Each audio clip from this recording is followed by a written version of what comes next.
नमस्कार, आप सबका स्वागत है आपके अपने चैनल बिहार की खबर में। आज हम बात करने वाले हैं बिहार की सबसे बड़ी खबर की। लेकिन वीडियो को शुरू करने से पहले आपसे एक छोटी सी अनुरोध है, अगर आपने इस चैनल को सब्सक्राइब नहीं किया है तो जल्दी से कर दीजिए प्लीज, क्योंकि बिहार की सबसे बड़ी खबरें सबसे पहले आपके पास।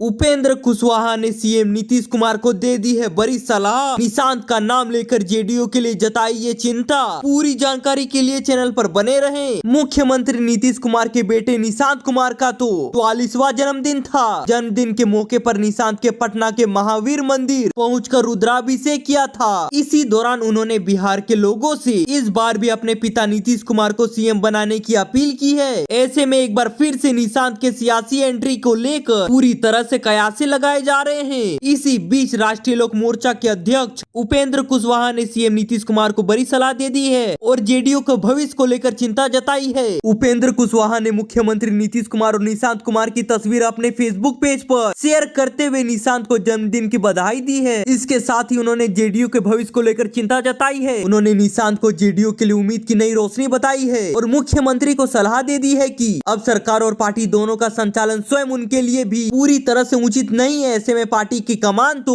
निशांत कुमार को ही सौंप देना चाहिए। कुशवाहा ने तो फेसबुक में लिख दिया है कि सोशल मीडिया से जानकारी मिली है कि आज बड़े भाई आदरणीय श्री नीतीश कुमार जी के सुपुत्र निशांत का जन्मदिन है। खुशी के इस अवसर पर निशांत को जन्मदिन की ढेर सारी शुभकामनाएं। ईश्वर उसे हमेशा स्वस्थ एवं प्रसन्न रखे। उन्होंने आगे लिखा है कि इस अवसर पर नीतीश कुमार जी से अति विनम्र आग्रह है कि समय और परिस्थिति की नजकता को समझते हुए इस सच को स्वीकार करने की कृपा करे कि अब सरकार और पार्टी दोनों का संचालन तो स्वयं उनके लिए उचित नहीं है। सरकार चलाने का उनका लंबा अनुभव है, जिसका लाभ राज्य को आगे भी मिलता रहेगा। ये फिलहाल राज्य हित में अत्यावश्यक है। वहीं पर बिहार से सबसे बड़ी अपडेट सामने आ रही है। 74 चक्कों वाले ट्रक से पटना मेट्रो के 3 कोच राजधानी पहुंचे हैं। ट्रायल के बाद 15 अगस्त से परिचालन भी शुरू हो जाएगा। पूरी जानकारी के लिए चैनल पर बने रहें। पटना मेट्रो प्रोजेक्ट को लेकर एक बड़ा अपडेट सामने आ रहा है। पुणे से लाए गए 3 मेट्रो कोच तो पटना पहुँच गए हैं। इन कोचों को तो 74 चक्कों वाले विशेष भारी ट्रकों पर लाद कर करीब 8 से लेकर 9 दिनों में सड़क मार्ग से राजधानी पहुँचाया गया। इन कोचों के सभी पुर्जों को तकनीकी टीम द्वारा असेंबल किए जाने के बाद ISBT से मलाई पकड़ी तक ट्रायल रन शुरू किया जाएगा। इसी दौरान मेट्रो ट्रेन के तकनीकी परीक्षण किए जाएंगे। संभावित खामियों को दूर किया जाएगा। योजना तो यहाँ तक है कि अगस्त के पहले सप्ताह तक ट्रायल पूरा कर लिया जाए और फिर से 15 अगस्त से पटना मेट्रो का संचालन भी शुरू हो सके। तीनों कोचों का ट्रांसपोर्ट करने वाले ट्रक की अधिकतम गति तो 20 किलोमीटर प्रति घंटा निर्धारित की गई थी। मेट्रो के हर एक कोच में करीब 900 यात्री बैठने और खड़े होने की व्यवस्था होगी, जिससे पटना जैसे शहर में भीड़ भाड़ कम करने में सहायता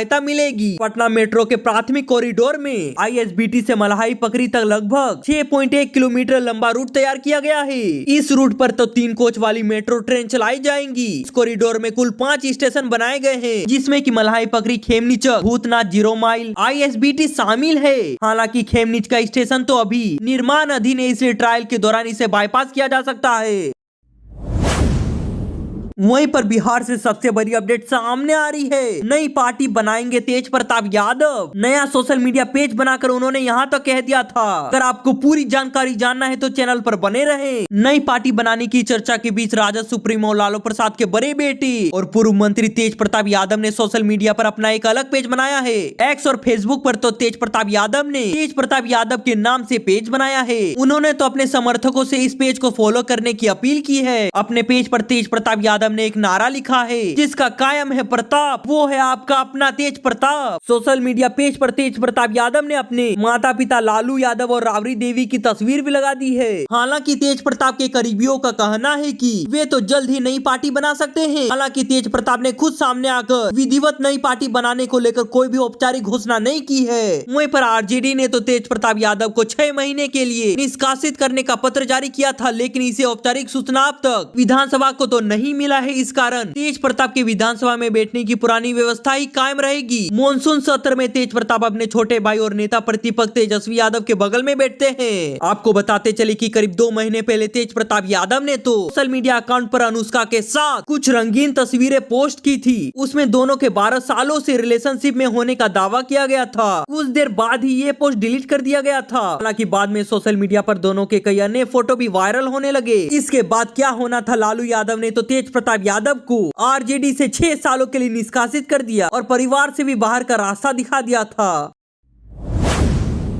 वहीं पर वार पलटवार को लेकर बड़ी अपडेट सामने आ रही है। प्रशांत किशोर ने क्यों कर दिया है ये अपील, जन स्वराज को वोट मत दीजिए। पूरी जानकारी के लिए चैनल पर बने रहें। जन स्वराज के संस्थापक और राजनीतिकार प्रशांत किशोर ने बेतिया में प्रेस कॉन्फ्रेंस करके बीजेपी, कांग्रेस और आरजेडी पर तीखा हमला बोल दिया है। उन्होंने कहा है कि अब तो वक्त आ गया है कि जनता पार्टी के नाम पर नहीं बल्कि उम्मीदवार को देखकर वोट दे। प्रशांत किशोर ने कहा है कि जन स्वराज को वोट मत दीजिए। अगर किसी और पार्टी का उम्मीदवार बेहतर हो तो बिहार को बदलने के लिए हमें जाति और दल की राजनीति से ऊपर उठकर ईमानदार और योग्य उम्मीदवार को चुनना होगा। उन्होंने बेतिया के भाजपा सांसद संजय जायसवाल के एक बयान पर निशाना साधते हुए यहां तक कह दिया है कि अगर हम वास्तव में शराब पार्टी कर रहे हैं तो आपकी सरकार है, हमें गिरफ्तार कर ले। सिर्फ बयान देने से कुछ नहीं होगा। प्रधानमंत्री मोदी पर हमला बोलते हुए किशोर ने कहा है कि अब तो 4 किलो अनाज देकर वोट मांगने आ रहे हैं। बिहार की जनता अब तो समझदार हो गई है, राशन से वोट नहीं मिलने वाला है। किशोर ने कांग्रेस के माई बहन योजना को भी निशाने पर लेते हुए कहा है कि अगर पी चिदम्बरम ये साबित कर सकते हैं कि बिहार में इस योजना के लिए बजट है तो